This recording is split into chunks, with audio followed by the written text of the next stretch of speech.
Friend, आज हम history of India जो 300 BC वाला है, हिस्ट्री माइनर, उसमें आज हम यूनिट 3 हड़प्पा सभ्यता के बारे में जानेंगे। मैंने इससे पहले की जो वीडियोस है यूनिट 1 यूनिट 2 वो सब पहले ही अपलोड कर दिया और सिलेबस भी अपलोड है यूट्यूब पे, तो आप इस लिंक पे जा कर के क्लिक कर लीजिएगा तो आपको सारे वीडियोस मिल जाएंगे। इवन मैंने प्लेलिस्ट बना के अपलोड की है तो आप उससे ढूंढ सकते हैं।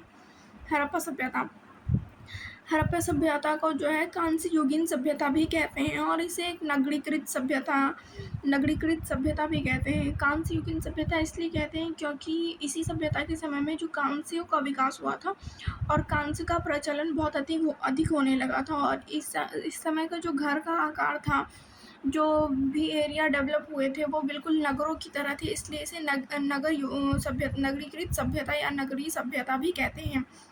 तो हड़प्पा सभ्यता में सबसे सर्वाधिक प्रयुक्त होने वाली धातु कांस्य थी, इसलिए इसे कांस्य युगीन सभ्यता कहते हैं। और हड़प्पा सभ्यता में सर्वाधिक संख्या में नगर प्राप्त होते थे, इसलिए नगर सभ्यता भी कहते हैं इसे।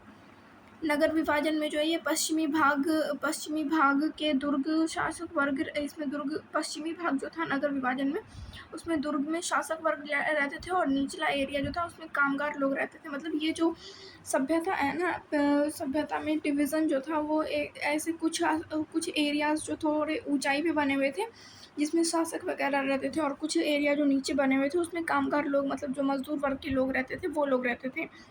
ये नगरीय योजना जो है हड़प्पा सभ्यता में सामान्यतः नगरों का विभाजन पूर्वी पश्चिमी भागों में होता था। पश्चिमी भाग को गढ़ी दुर्ग कहा गया, मतलब वही जो पश्चिम के एरिया में जो ऊंचे स्थान होते थे वहाँ जो शासक वर्ग रहते थे तो उसे गढ़ी दुर्ग कहा जाने लगा, जो सुरक्षा प्राचीर से घिरा हुआ था। मतलब उसकी चारों ओर एक ऊंची दीवारें होती थी जो उसको सुरक्षा प्रदान करती थी, जिसमें सामान जन रहते थे। किंतु धौलावीरा नगर का विभाजन 3 भागों में दिखाई पड़ता है, जहां दक्षिण में भी आवास बने हुए थे। तो धौलावीरा भी एक स्थल का नाम है, हड़प्पा सभ्यता की तरह ही एक अन्य स्थल का नाम है धौलावीरा। तो वहाँ के बारे में भी बताया गया है कि वहाँ 3 तरह के विभाजन दिखते हैं। सड़कें जो है हड़प्पा सभ्यता में जो सड़कें वो सड़कें कच्ची बनी होती थी, परंतु पक्की सड़कों का साक्ष्य जो है हमें मोहनजोदड़ो से मिलता है। जैसे कि एक साइड हमारा हड़प्पा सभ्यता और दूसरा साइड है मोहनजोदारो। तो यहाँ पर का जो एरिया है ना, जैसे हड़प्पा सभ्यता में हमें कच्ची सड़कें मिलती हैं, मिट्टी की सड़कें मिलती हैं, लेकिन मोहनजोदड़ो में हमें पक्की सड़कें मिलती हैं। जल निकासी की उत्तम व्यवस्था थी और नालियाँ ढकी होती थी। मतलब यहाँ की जो नालियों की व्यवस्था थी वो बिल्कुल ही एकदम सुदृढ़ और अच्छे ढंग से बनी हुई थी। यहाँ की जो नालियाँ थी वो एक तो अंडरग्राउंड टाइप बनी हुई थी नालियाँ, और फिर ऊपर से ढकी हुई होती थी। ढलान वाले स्थान पर नालियों को सीढ़ीदार बनाया जाता था ताकि पानी का वेग कम किया जा सके। मतलब यहाँ पे उन लोगों ने अपने टाइम के हिसाब से फिजिक्स का यूज़ किया कि पानी की जो धारा है वो धीमे धीमे जाए, इस वजह से उन्होंने सीढ़ीदार नालियाँ भी बनाई, सीढ़ीदार नालियों का भी प्रयोग किया। नगर में नालियों को पेयजल स्रोत से दूर बनाया जाता था। मतलब जैसे कि होता है ना कि ड्रेनेज को हम ड्रिंकिंग वाटर के एरिया से अलग बनाए, तो इसलिए पानी और नाली दोनों अलग अलग बनाया जाता था। हड़प्पा वासी जो थे, वहाँ के रहने वाले जो लोग थे, वो जल संरक्षण पर विशेष ध्यान देते थे और विशेष बल देते थे। जैसे जहाँ पानी की कमी है एवं भूमिगत जल उपयोग के लायक नहीं होता था, वहाँ पे जल संरक्षण किया जाता था। उसके लिए धौलावीरा में विभिन्न जलाशयों का निर्माण किया गया ताकि वर्षा के समय में उन्हें भरकर अपनी आवश्यकताओं की पूर्ति की जा सके। जल संरक्षण एवं जल निकास की योजना वर्तमान नगर निर्माण में भी प्रासंगिक है। मतलब वही है कि हम जल को एकत्रित करते थे ताकि जब वर्षा का समय आए या उसके बाद का जब सूखा वूखा पड़े तो हम उस जल का प्रयोग कर सकें। नगर में मकान का द्वार मुख्य सड़क पर नहीं खुलता था बल्कि पीछे की और गलियों में खुलता था। वहाँ उस समय के जो घर होते थे वो मेन डोर रोड के साइड नहीं दे करके वो अपनी गलियों में की साइड देते थे ताकि धूल गंदगी एवं दुर्घटनाओं से बचा जा सके। हड़प्पा सभ्यता का जो भौगोलिक विस्तार है उसमें आप पहले इसे बिल्कुल ऐसे इस तरह फिगर को देख करके बना सकते हैं। जैसे कि मांडा, सुतका, गेंडोर, दैमाबाद और आलमगीरपुर। तो इस तरह है कि अफगानिस्तान, सुरतुघोई और राजस्थान कालीबंगा मतलब अफगानिस्तान में सुरतगोई था हड़प्पा सभ्यता का स्थल। राजस्थान में कालीबंगा, सिंध में मोहनजोदड़ो, चनहूदड़ो, आमेर कोटरी जी। पंजाब में पश्चिमी हड़प्पा, पूर्व रोपनबाड़ा और संघोल। गुजरात में कच्छ, सुरकोटा, देसलपुरा, धोलावीरा, काठियावाड़ी, लोथल, रंगपुर। उत्तर प्रदेश में आलमगीरपुर और हुलास। हरियाणा में वनवाली, मिताथल। इस तरह के कुछ नाम हैं। तो कुछ नाम थोड़े से अजीब से हैं, तो आप इनमें से कुछ नामों को याद कर लीजिएगा, वो काफ़ी। उसके बाद आता है हड़प्पा सभ्यता की विशेषता। इसमें जो राजनैतिक विशेषता है उसमें हम हड़प्पा सभ्यता में केंद्रीकृत शासन मौजूद था, क्योंकि मापतोल की प्रणाली नगर निर्माण योजना में एक रूपता दिखाई देती है। शासन का संचालन वाणिज्य व्यापारी वर्ग के हाथ में था। जो शासन का संचालन करते थे वो असल में उस समय के वाणिज्यिक वर्ग के लोगों के हाथ में था। फिर अर्थव्यवस्था, आर्थिक संरचना में तो सबसे पहले कृषि की शुरुआत हुई, क्योंकि वहाँ के लोग जब कृषि करने लगे तो कृषि में उनमें फसलों के नाम, भूमि के प्रकार और सिंचाई के साधन। कृषि के अंदर फसलों के नाम, जैसे वहाँ हमें धान मिलता है, कुछ चावल के जो हमें साक्ष्य मिले हैं वो। फिर भूमि के प्रकार की, वो छोटे छोटे भूमि में कृषियाँ करते थे। फिर टाइम के साथ उन्होंने बड़े क्षेत्रों में फैलाव किया। फिर सिंचाई के साधन में ये लोग जो ज़्यादातर हैं वो नदी के किनारे खेती करते थे, ताकि पानी इन्हें लाने में आसानी हो। फिर पशुपालन, पशुओं के नाम मतलब कि वे कुछ जो पशु हमें मिले इससे पहले वाले में बताया मैंने, जैसे कि बकरी, कुत्ता, ये सब जो हमें जानवर मिले हैं, इन जानवरों के नाम रखते थे। फिर इन जानवरों का जो उपयोग है वो खाद्य आवश्यकताओं की पूर्ति के लिए और फिर मनोरंजन के लिए भी पशुओं का एक और उपयोग किया जाता था, और कृषि कार्य में सहायता प्रदान करने के लिए फिर पशुओं का परिवहन के रूप में प्रयोग करते थे, क्योंकि उस समय तो कुछ ट्रेन वगैरह ये सब थी नहीं। इसीलिए विभिन्न सामग्रियों के निर्माण में, जैसे चमड़े की वस्तुएं, ऊनी वस्त्र, हाथी दांत की वस्तुएं, इन सब में भी वो पशुओं का प्रयोग करते थे। फिर शिल्प उद्योग, जिसमें ईंट निर्माण, मृदभांड निर्माण, रथ निर्माण, हाथी दंत सामग्री निर्माण, धातु निर्माण, आभूषण निर्माण, वस्त्र निर्माण, श्रम का विभाजन एक विशेष उपकरण था। वाणिज्यिक व्यापार जो वाणिज्य में करते थे वो यातायात मतलब आयात और निर्यात। फिर यातायात के साधनों में वो बैलगाड़ी का प्रयोग करते थे और जल में जहाज का प्रयोग करते थे। मापतोल की प्रणाली में वो वस्तु विनिमय प्रणाली, मतलब वस्तुओं का आदान प्रदान, जो बार्टर सिस्टम होता है उसका प्रयोग करते थे। और मुद्रा व्यवस्था, इस समय तक हमें जब कांस्य मिल गई तो फिर वो कांस्य की मुद्राओं का प्रयोग करने लगे। विनिमय के साधन भी बहुत आसान हो चुके थे कि हम अब वस्तुओं के विनिमय के आधार पर अब हम मुद्रा जो थी हमें मिली थी, उन मुद्राओं का से वस्तुओं का आदान प्रदान कर सकते थे। और नगरीकरण में केंद्र के रूप में बने, इसमें राजधानी, सैन्य छावनी, धार्मिक केंद्र के रूप में, व्यापारिक केंद्र, उत्पादन केंद्र, इन सब के रूप में देखा जाता था। और ये जो सभ्यताएं हैं, ये हड़प्पा सभ्यता सिंधु नदी के किनारे बसी हुई थी। तो ये लोग जो मोस्टली नदी के किनारे इसलिए बसते थे ताकि उससे नदी के किनारे की ज़मीन काफ़ी अच्छी होती है, जिससे खेती करने में आसानी होती है। और फिर हमें परिवहन के रूप में जहाज से चीज़ों को एक जगह से दूसरी जगह भेजने में आसानी हो जाती है, तो इसलिए ये लोग मोस्टली नदी के किनारे ही बसते थे। फिर इसका स्वरूप जो है वो आर्थिक विशेष रूप से युक्त एक विकसित अर्थव्यवस्था मौजूद थी, जहाँ नगर में विषमताएं देखने को मिलती है। जैसे विषमताएं, जैसे बहुत सारे नगर अलग अलग आधार पे बने हुए थे, कुछ ऊंचे स्थान पे, कुछ नीचे स्थान पे बने हुए थे। और नगरों में जो सड़कें बनाई जाती थी वो 90 डिग्री के समकोण पे काटती थी एक दूसरे को। तो उस समय की जो व्यवस्थाएं थी हड़प्पा सभ्यता की, बहुत ही सुदृढ़ और बहुत ही अच्छे ढंग से बनी हुई थी। और इसमें कृषि सभ्यता में संगठित कृषि मौजूद थी, जहाँ गेहूँ, जौ, सरसों, चना, कपास की खेती मुख्य रूप से प्रचलित थी। कालीबंगा, ये जो कुछ जो हमें साक्ष्य मिले हैं, आप ये सब याद रखिएगा कि कालीबंगा से हमें खेती के जुताई के साक्ष्य मिलते हैं। फिर इसी तरह हमें कृषि की उर्वरता और फसलों की वृद्धि हुई।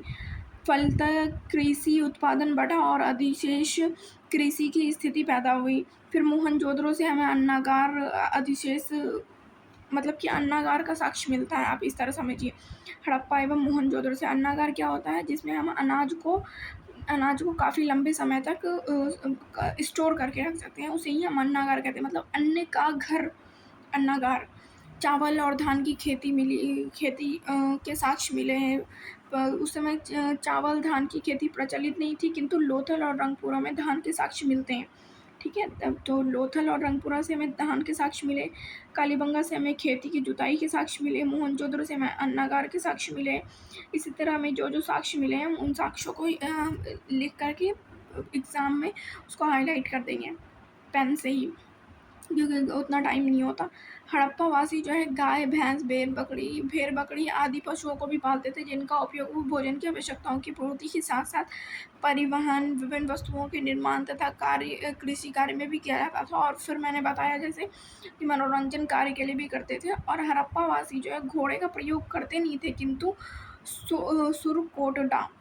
सुरकोटडा से घोड़े के अस्थियों के साक्ष्य मिले। तो हमें बस इतने से में कितने सारे मेन पॉइंट मिल गए कि कालीबंगा से हमें मिले हैं जुताई के साक्ष्य, दूसरा हो गया मोहनजोदड़ो और हड़प्पा से मिले अन्नागार के साक्ष्य, चावल और धान की खेती के साक्ष्य मिले लोथल और रंगपुर से। फिर हड़प्पावासी उसके बाद हमें और एक अन्य मिला है कि घोड़े का साक्ष्य हमें सुरकोटडा से मिला है, मतलब घोड़े की अस्थियों का साक्ष्य। तो ये जो मैंने हाईलाइट किया है आप इन सबको भी लिख सकते हैं। फिर आता है शिल्प उद्योग।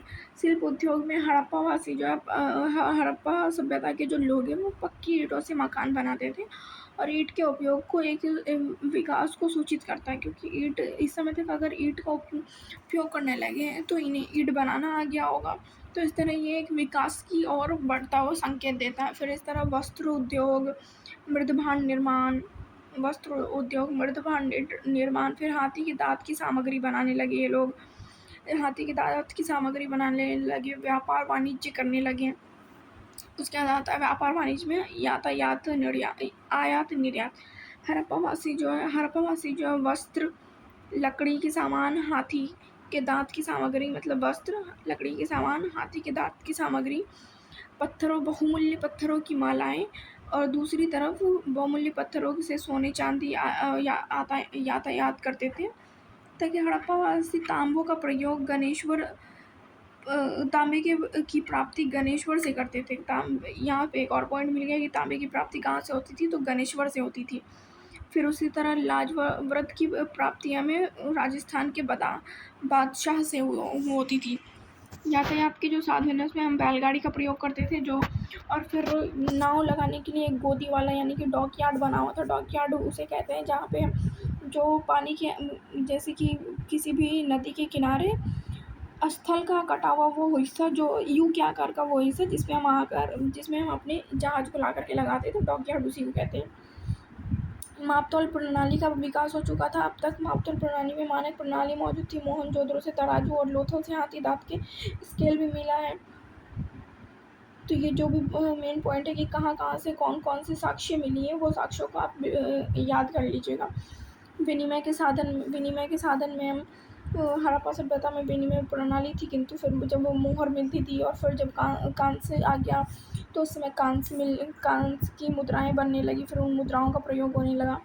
फिर व्यापारिक प्रमाण व्यापार जो है हमारा मेसोपोटामिया तक होता था। मेसोपोटामिया जो मिस्र की सभ्यता है, तो हम इतने विकसित हो चुके थे कि हम मिस्र के साथ भी अपना यातायात कर रहे थे, व्यापार कर रहे थे। हमारे यहाँ जहाज लाते थे और इस व्यापार में माध्यम की भूमिका निभाते थे।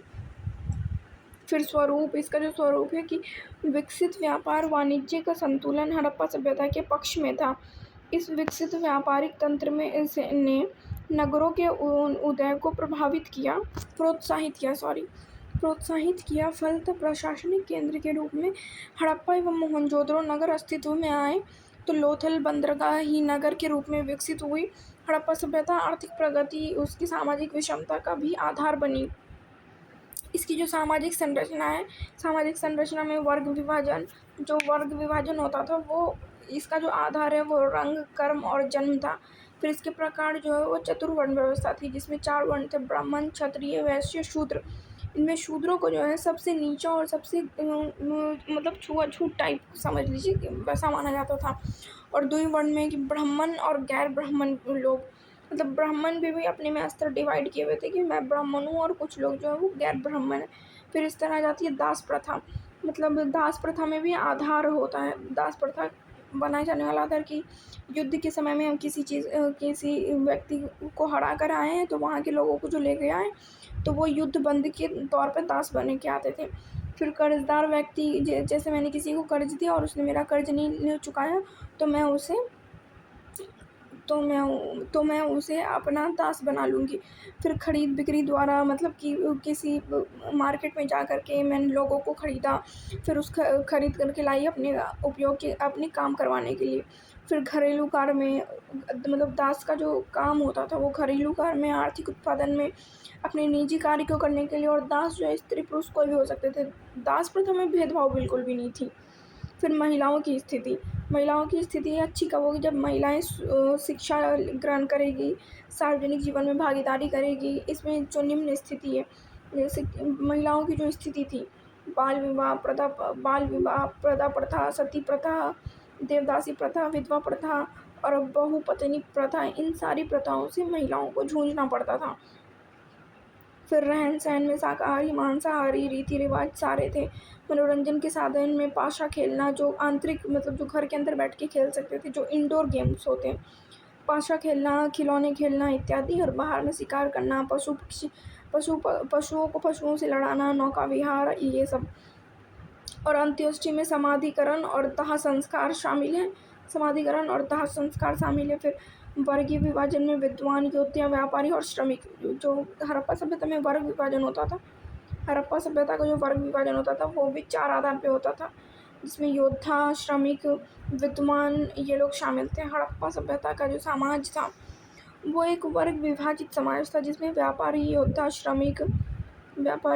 श्रमिक, आवास की संरचना एवं समाधि स्थल पर मिली समग्र समताएं दर्शाती है। फिर इसमें मातृसत्तात्मक स्वरूप लिए हुआ है। मतलब यहाँ जो ये समाज जो मातृसत्तात्मक स्वरूप लिए हुआ, मतलब मातृसत्तात्मक मतलब जैसे मदरहुड, जो जहाँ महिलाओं को अत्यधिक माना जाता है वो। समाज में विभिन्न प्रजातियाँ मौजूद थी, जैसे भूमध्य, प्रोटो ऑस्ट्रेलियन, मंगोलाइड और अल्पाइन, ये सब जो है अलग अलग प्रजातियाँ मौजूद थी जो अलग अलग क्षेत्रों से आई थी। हड़प्पा सभ्यता जो है शांति प्रिय समाज था। लोथल से मिले युग्मित समाधान के साथ सती प्रथा के संकेत मिलते हैं। मतलब इन 2 लोगों को एक साथ सती कर दिया होगा। जैसे किसी का हस्बैंड की डेथ हो जाती है तो वाइफ को साथ में जला दिया जाता है, तो इस तरह हमें सती प्रथा के भी संकेत मिलते हैं। समाज में साज सज्जा के भी सामान मिलते हैं। इसमें हमें चनहूदड़ों से हमें लिपस्टिक मिली है।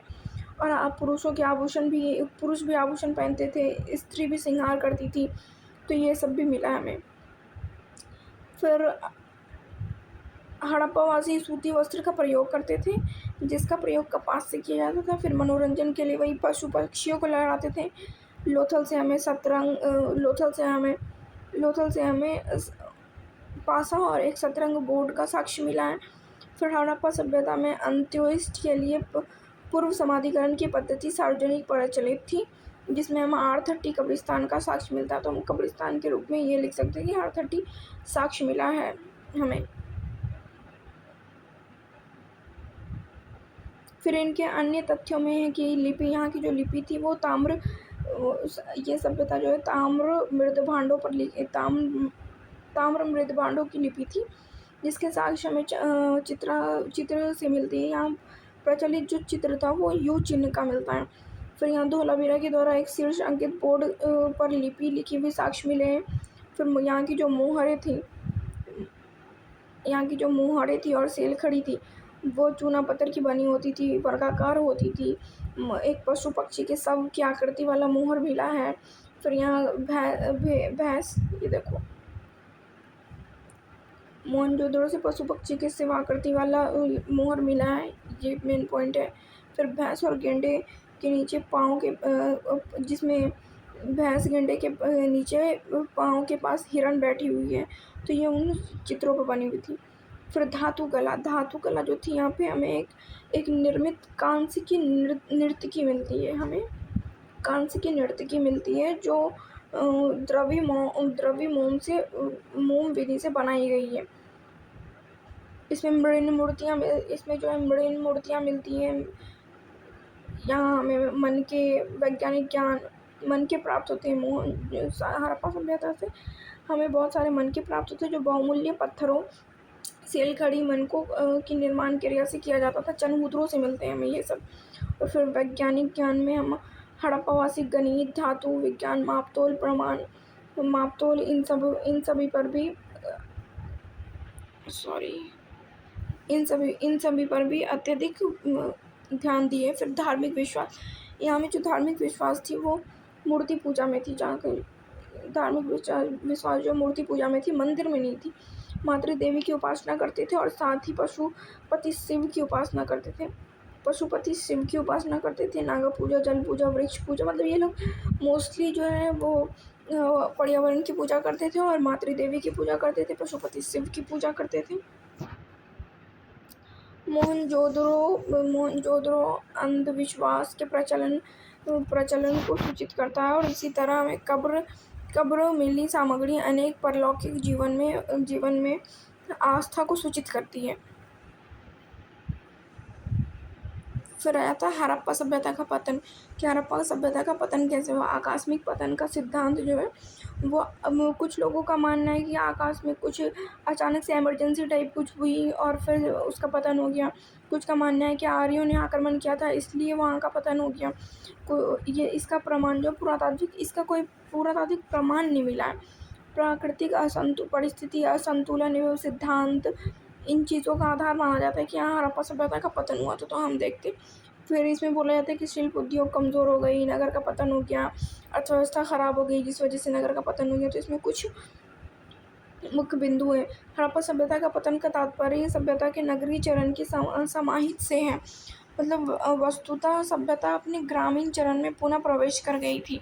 जैसे होता है ना कि पहले हम जैसे कोई ग्राफ बनाए, ठीक है, तो हम पहले नीचे हैं, फिर नीचे से धीरे धीरे ऊपर जा रहे, फिर एक टाइम तक ऊपर जाएंगे, उसके बाद फिर हम एक टाइम तक ऊपर गए और फिर अब हम उसका डिक्लाइन होने लगा। तो बिल्कुल ये है कि जब हड़प्पा सभ्यता अपनी बिल्कुल चरम पे थी तो ये नगरीय व्यवस्था पे थी, और फिर जब धीरे धीरे ये डिक्लाइन होने लगी तो ये बिल्कुल जब ये डिक्लाइन होने लगी तो ये फिर अपने ग्रामीण चरण में दोबारा से प्रवेश कर गई। सभ्यता के पतन में आर्य आक्रमण का सिद्धांत पुरातात्विक साक्ष्यों से सही प्रमाणित नहीं होता है। मतलब आर्य आक्रमण का प्रमाण जो है वो प्रमाणित नहीं हुआ अभी तक, तो हम इसे कुछ कह नहीं सकते। पतन के संदर्भ में सर्वाधिक प्रमुख कारण पारिस्थितिक असंतुलन को माना जाता है।